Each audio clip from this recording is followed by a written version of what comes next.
이제 처음으로 이제 진행할 거는 연구소란 전담부서인데요. 우선 연구소의 개념을 먼저 보시면 이제 기업의 연구개발 전담 조직을 신고 인정함으로써 연구개발 활동에 따른 지원 혜택을 부여하는 제도입니다. 그러면 이 제도의 이제 혜택이 무엇인지 먼저 영리기업과 비영리기업 먼저 안내 드릴게요. 우선 연구소는 다 설립할 수 있는 건 아니고요. 반드시 이제 영리기업만 설립을 할 수 있습니다. 영리기업은 이제 저희가 일반적으로 아는 이제 중소기업이라든가 이제 중견기업 이런 식으로 이제 영리를 취득하는 회사인데, 비영리기업 같은 경우는 이제 많이들 모르시는 분들이 계시더라고요. 그냥 말 그대로 이제 사단법인이라든가 병원 이런 부분들은 이제 비영리로 연구소 설립이 불가능합니다. 그런데 이제 제가 이걸 소개하는 이유는 이제 비영리 중에서도 개인 병원 같은 경우는 영리법인으로 가요. 그래서 만약에 여러분이 이제 개인 병원에서 연락이 왔다?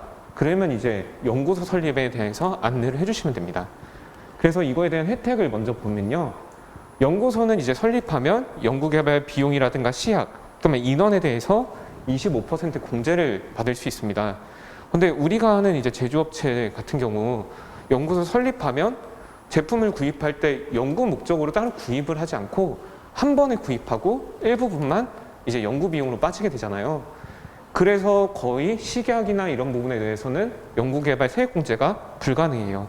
왜냐하면 이게 구분이 안 되니까 세무사무소에서도 이게 어떤 게 연구개발에 사용했냐 이런 식으로 이제 구분을 해달라고 하기 때문에 이게 힘들어서 인건비만 거의 25% 공제받게 됩니다. 그래서 제가 이제 업체한테 이제 문의 전화가 많이 와요. 이제 어떤 혜택이 있냐 이런 식으로 문의 전화가 많이 오는데, 주로 제가 예를 드는 게 바로 이 부분입니다. 만약에 이제 대표님 이제 직원분이 1천만 원 연봉 이제 받으신다고 한다면 그거에 연봉의 25% 250만 원을 공제받으실 수 있습니다. 그러면 이제 연구원 한 명 할 때 250이면 4명 하면 이제 1,000만 원이 되죠. 근데 거의 1천만 원 받는 사람은 없잖아요. 그러니까 이거에 대한 이제 금액이 대표님이 계산할 때 더 많이 받을 수 있다. 이렇게 쉽게 생각을 할 수 있기 때문에 이 요건은 저는 정말 많이 사용하는 예시예요. 그래서 이 예시를 갖고 현장에 가서 바로 사용하셔도 될 것 같습니다. 그런데 이 요건은 반드시 다 혜택을 받지는 못해요. 이제 밑에 보면 제가 세액공제 혜택을 받지 못하는 이제 3가지 요건을 적어놨는데, 이 부분은 이제 법령에 나와 있는 자료인데 그냥 간단하게 보시면 대표님과 대표님 가족들, 그 다음에 주식을 10% 이상 보유하신 분들 그냥 공제가 안 된다 이렇게 보시면 됩니다. 그런데 여기 보면 제가 이제 법인 기업이라고 명시해 놨죠. 그럼 개인 기업은 공제가 될까요? 개인 기업은 네, 이제 개인 기업 같은 경우는 대표님은 공제가 안 돼요. 그런데 대표님 사모님 또는 자녀분들 연구원으로 등록했다? 그럼 공제 가능합니다. 그러니까 대표님 사모님 같은 경우 연봉을 많이 받으시겠죠. 그럼 만약 1억 받았다? 그럼 2,500만 원 공제되는 거예요. 왜냐하면 이게 법인 기업으로만 한정이 되었기 때문이죠. 그래서 이 부분도 참고해 주시면 좋을 것 같고요. 네, 다음 페이지 보면 이제 부동산 지방세 감면과 여러 가점들이 있는데, 지방세 감면은 이제 취득세 60에 재산세 50이라고 되어 있는데 이 부분은 좀 받기 어려운 경우가 많아요. 그래서 참고만 해주시면 되고요.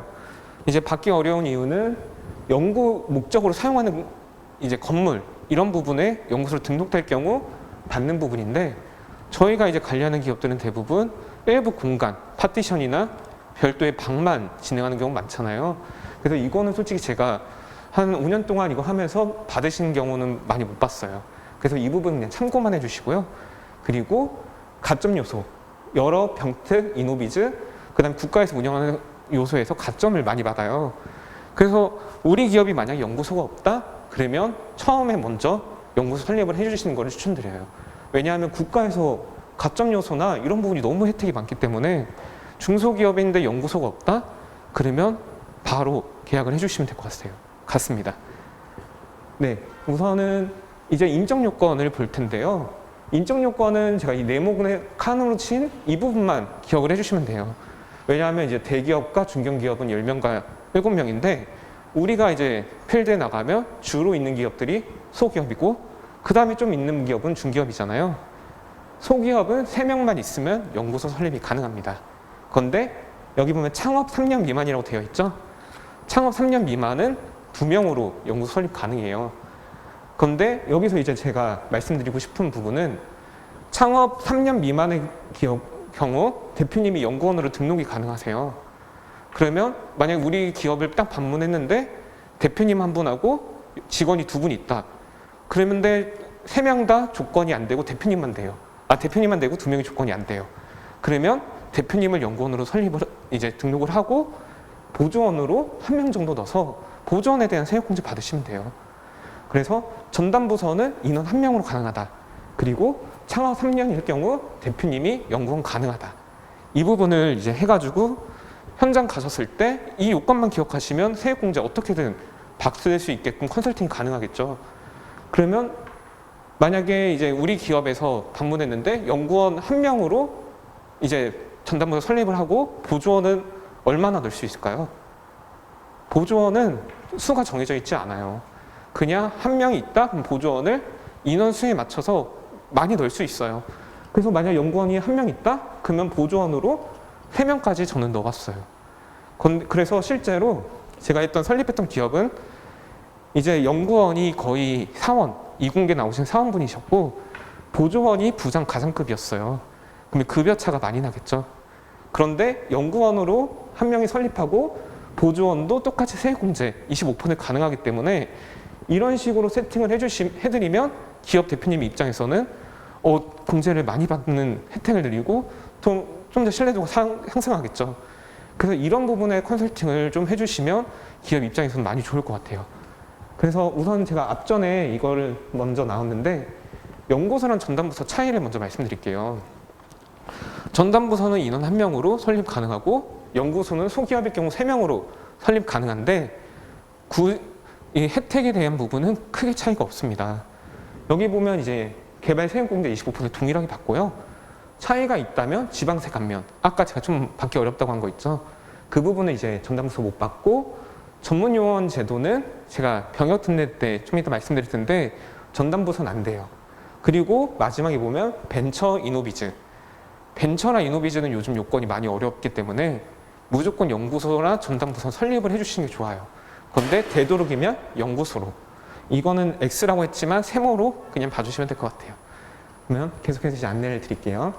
연구소 이제 인적 요건을 이제 파악을 했는데 연구소는 총 3가지 유형으로 설립이 가능합니다. 우선 첫 번째로 과학기술 분야인데요. 우리 많은 분들이 거의 요건하면 이공계 학사면 연구원 등록 가능하지 않냐라고 이 기본 요건을 알고 계세요. 네, 맞아요. 이 부분이 진짜로 학사면 연구원을 등록 가능합니다. 그런데 이제 기사급 자격증을 가지신 분도 연구원으로 가능해요. 그래서 학사, 기사 이 부분은 바로 연구원 가능하다. 이 부분 체크해 주시고요. 그리고 전문대를 나왔다? 그럼 2년의 경력. 그 다음에 산업기사다? 그럼 똑같이 2년. 그 다음에 특성화고는 마이스터 고등학교 4년 이상. 그 다음에 기능사 4년. 그냥 구분을 하면 기사, 산업기사, 기능사 이렇게 국가에서 발행한 자격증 소지하고 있다. 그리고 경력이 있다. 그러면 연구원 가능합니다. 그런데 여기 보면 제가 기능사, 기사, 산업기사만 적어놨죠. 근데 만약에 우리가 이제 거의 많은 사람들이 이제 자격증이 있는데 반도체 회사예요. 그런데 연구원으로 할 사람이 없는데 한 사람이 만약에 조리기능사 갖고 있다. 그런데 경력이 4년이 넘어요. 뭐 연구원 등록 가능할까요? 가능할 것 같죠? 네, 실제로 가능했어요. 왜냐하면 법령에 어떤 분야라고 이제 명시가 되어 있지 않고 국가 자격에 의한 기사, 기능사, 산업기사 또는 기능사만 이제 된다고 이제 명시가 되어 있기 때문에 제가 했던 기업 중에 너무 없는 거예요. 그런데 직원 중에 1명이 취미로 조리기능사 한식을 딴 거예요. 그걸 갖고 4년의 경력해서 연구원으로 전담부서 설립을 한 적이 있습니다. 그래서 여러분 이런 부분 그냥 직원 대표님께 물어보는 거예요. 자격증 있는 건 그냥 다 알려달라. 또는 뭐 학교 어디 나왔는지 그냥 다 알려주세요. 이래 그냥 정보 수집해서 가능한 인원 선별하면 됩니다. 이게 과학기술이에요. 자연계 또는 기사 자격증으로 연구원을 채택하는 부분. 그리고 다음은 디자인입니다. 이제 디자인 같은 경우는 이공계 인원이 아니어도 돼요. 그 대신 디자인 분야 학사 이상이다? 연구원 가능합니다. 그런데 디자인 외 분야 1년이라고 적어놨죠. 제가 경영학과를 나왔는데 제가 이제 연구원을 등록을 하려고 하면 디자인 연구소에 지능이 없잖아요, 지식이. 그러면 연구원으로 디자인 연구 못 해요. 그 대신 제가 1년 이상 디자인 경력이 있다. 그 서류만 제출하면 경영학과 졸업한 사람도 디자인 연구소 가능합니다. 그렇기 때문에 많은 분들이 연구 요건이 없다? 근데 문과 계열만 졸업자가 많다. 그럼 디자인 연구소로 많이들 세팅을 하세요. 그래서 이런 부분, 밑에 요건은 다 똑같아요. 경력, 그 다음에 디자인 외 분야, 이런 부분 다르다는 점. 디자인이 근데 다 되는 건 또 아닙니다. 반드시 패턴, 포장, 외형, 색상 이 분야로만 연구소 설립이 가능해요. 우리 기업 중에 만약에 금형 제조하는 회사가 있다. 금형을 만약에 디자인 연구소 하려고 하면 할 게 없죠. 금형을 뭐 이제 패턴을 만들 것도 아니고 금형을 뭐 이제 포장해서 팔 것도 아니고 외형 디자인, 색상 디자인, 금형 쪽은 할 게 없잖아요. 그래서 이런 부분을 많이들 이제 디자인은 다 된다는데 왜 우리 안 되냐? 그러면 제품을 이 네 가지 유형 중에 어떤 부분으로 우리가 할 수 있는지를 봐야 돼요. 그래서 디자인이라고 다 되는 건 아닙니다. 예를 들어 뭐 제품을 만든다, 뭐 컵을 만든다. 그러면 컵의 색상이나 모양 디자인 할 수 있죠. 이런 부분을 하면 디자인 가능해요. 의류 디자인 가능하죠. 그런데 만약 금형, 반도체 디자인 분야 못합니다. 그래서 이거는 상식적인 부분에서 이게 될까라고 우선 이제 생각을 먼저 해주시고 여기는 디자인 충분히 가능하지 할 때 이거에 대한 안내를 해주시면 돼요. 그러면 이제 마지막 서비스 분야입니다. 지금 우리 기업 중에 이제 광고업 쪽으로 연락도 많이 오잖아요. 근데 광고는 디자인을 해줄 수 있는 부분이 없어요. 왜냐면 제품의 외형이 나오는 건 아니잖아요. 그런데 광고, 도소매업 이런 쪽은 다 서비스업으로 잡혀 있어요. 서비스업으로 잡혀 있는 분야는 만약 광고업자에 이제 졸업을 했다? 그러면 광고 학사 받으신 분은 바로 광고 업종에 서비스로 가능해요. 만약 관련 업종이라고 되어 있는데 광고라고 이제 예를 들면 마케팅, 경영학과의 마케팅도 있을 수 있고 디자인 학사도 될 수 있고 여러 분야 많잖아요. 그런데 만약에 간호학과 졸업했다. 그러면 관련 업종이 해당이 되는 부분이 없잖아요. 그러면 이럴 경우는 이제 서비스 경력, 이제 연구개발의 경력 1년 추가하면 됩니다. 그리고 여기서 앞전에 이제 어떤 부분이 서비스 분야 1급 이상 자격증 보유자 써져 있죠. 이 서비스업은 우리가 일종의 이제 컴활이라고 하잖아요. 컴퓨터 활용 능력. 그런 쪽으로 컴퓨터 관련된 국가 자격증 1급 있으면 기사급으로 봐줘요. 그래서 이런 서비스 분야도 연구 자격증은 가능하다. 이거를 참고를 해주시면 되는데 서비스 요건은 이렇게 보면 모두가 가능한 것처럼 보여요. 그런데 모든 업종이 다 이걸 할 수 있는 건 아닙니다. 다음 자료 보시면 서비스 업종은 반드시 중소기업 기준검도표랑 부가가치세 표준증명원에 나와 있는 업종 코드, 업종 코드가 서비스 인정 분야에 들어가 있는 경우만 가능합니다. 여기는 거의 웬만한 제조업이나 이런 부분 제외하고 거의 다 들어가긴 해요. 그런데 간혹 없는 기업도 있습니다. 그래서 이 업종 코드의 서비스 분야로 지정이 됐다? 그러면 서비스 분야 연구소 가능합니다. 이 표는 제가 교육팀에 이제 말씀드려서 자료 업데이트하도록 할게요. 이게 제가 출력해온 자료, 이게 서비스표가 18장 정도 돼서 차마 출력을 할 수가 없었어요. 그래서 이거는 제가 업데이트하면 그거 보시고 우리 기업 업종 코드 받은 다음에 검토해 이제 찾기 눌러주시면 됩니다.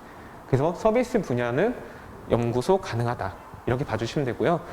이제 여기까지 이제 인적 요건과 분류 마쳤습니다. 이제 연구소에서 이제 두 번째로 중요한 부분이 물적 요건이에요. 물적 요건은 이제 두 가지로 건이 나뉩니다. 우선 파티션으로 연구소 물적 공간 설립하는 거랑 그 다음에 이제 별도의 방, 이제 독립 공간이라고 하죠. 이걸로 설립하는 게 있어요. 우선 첫 번째로 파티션이 있는데 파티션을 해줄 때는 이제 연구 공간이 타 부서와 물리적 분리가 되어 있어야 된다. 이렇게 되어 있는데 저희가 일반적으로 기업할 때 이제 저희 회사 같은 경우 파티션 없는 자리도 있잖아요. 근데 이럴 경우 옆자리 직원과 이제 연구원 자리가 파티션은 구분이 없으면 구분이 안 돼요. 그러면 설립 못 합니다. 반드시 파티션으로 옆 직원과 분리가 돼야 돼요. 이럴 경우 연구소 파티션으로 인정을 하는 겁니다. 그래서 디귿자로 연구원이 독립되어 있는 공간일 때 파티션 가능해요. 그리고 가건물, 주거용 건물, 어떤 시설이 너무 좋아도 만약에 건축물 관리장 뗐는데 가건물과 주거용이다. 그러면 연구소 그냥 설립 안 됩니다. 그 다음에 파티션으로 할 경우 50제곱미터. 거의 이런 식으로 팔을 벌렸을 때가 1m예요. 그러면 10m, 5m. 이게 50제곱미터입니다. 그러니까 웬만하면 거의 50제곱 안 넘어요. 그러니까 이 부분 참고는 우선 해주시면 됩니다. 그래서 파티션으로 진행할 때 이 요건으로 진행이 됩니다. 그래서 많이들 이 부분을 진행을 하시고요. 그 다음에 이제 다음으로 하는 부분이 독립공간. 그러니까 일종의 방이죠. 방은 50제곱미터를 넘어가도 돼요. 그 대신 이 공간을 연구원들만 써야 됩니다. 그리고 이 공간이 이제 통로라든가 휴게실, 만약에 이제 이로 들어가면 바로 연구 공간이잖아요. 그런데 여기를 통해서 바깥은 공간으로 이동을 한다. 그러면 이 공간은 통로로도 이용이 돼요. 그러면 연구소는 설립이 안 됩니다. 반드시 사면이 벽이어야 되고 출입문 하나 또는 2개여도 이 공간은 연구소로만 써야 되는 그런 공간만 연구 공간으로 인정이 돼요. 이것도 똑같이 가건물과 주거용 건물 안 됩니다. 그리고 복층이라고 해가지고 저희 현장에 가면 공장들이 1층은 이제 공장으로 쓰고 2층은 컨테이너 설치해서 쓰잖아요. 근데 이 2층이 바로 가건물이에요. 신고가 안 된 공간이기 때문이죠. 그래서 2층이나 이런 부분도 연구 설립 안 돼요. 이제 위반 건물을 어떻게 이제 볼 수 있냐 이제 말씀드릴 건데, 우선 정부24에 들어가서 건축물 관리대장을 떼면 이런 식으로 검색을 가능해요. 그냥 주소만 입력하면 됩니다. 그럴 때 이제 우리 건물을 뗐는데 위반 건물이다. 위에 노란 탁치가 붙거나 아니면 용도가 주택 또는 아파트 이런 경우가 있을 때 연구소 설립 안 됩니다.